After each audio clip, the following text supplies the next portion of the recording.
نعم. 50 قبل الزمان العثمانية ما يوجد عند الدولة.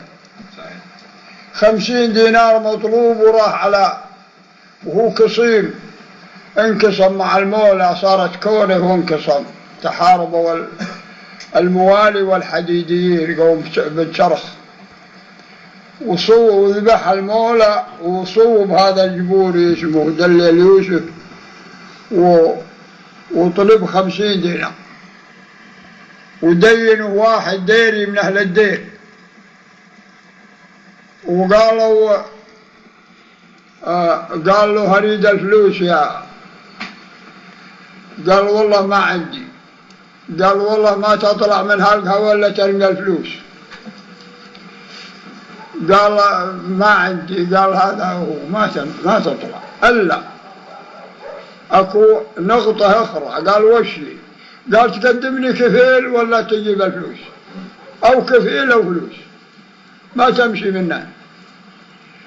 يقول قام يصيح بالقهوة، قال يا وين الناشدين عمامه عن خوال وليكفل أن يمروح وجهي.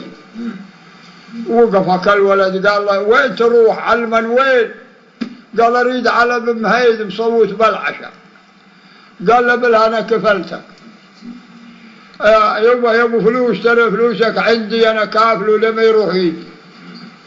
راح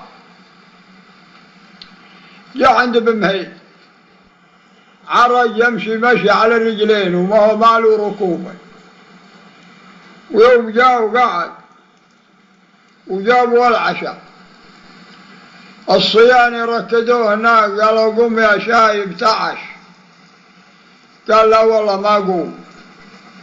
قالوا ليه؟ قال أريد راعي المعيب وين وراعي البيت وين، خلوه يجي. راعي البيت؟ راعي البيت. ونعم.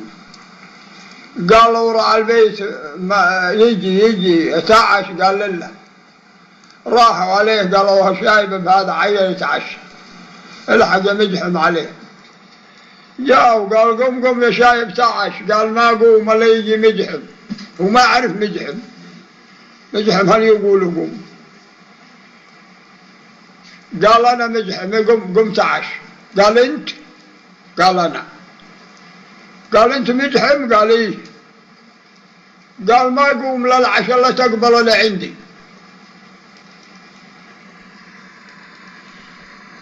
ألا تقبل لعندي يلا قوم للعشاء. قال مقبول أنت ولا عندك. قال البارحة يوم أذبح أنا الميازين دموع عيني مثل كب السحايب، وخذيت أنا من النوم شربت سبيلي، وصبرت من مر الليالي صعايب.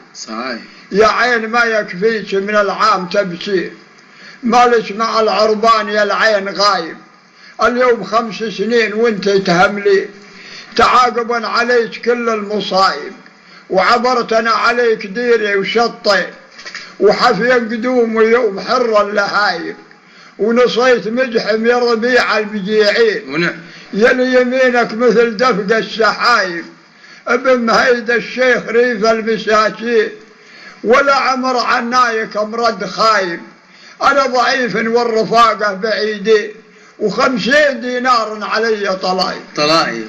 قال ابشر لك 200. كفو. 50 توفي دينك، و150 تشري لك نياك. والله ونعم. اليوم أطبع ب5 دنانير البعير. جيتكم لا تسلم. تسلم وتعيش.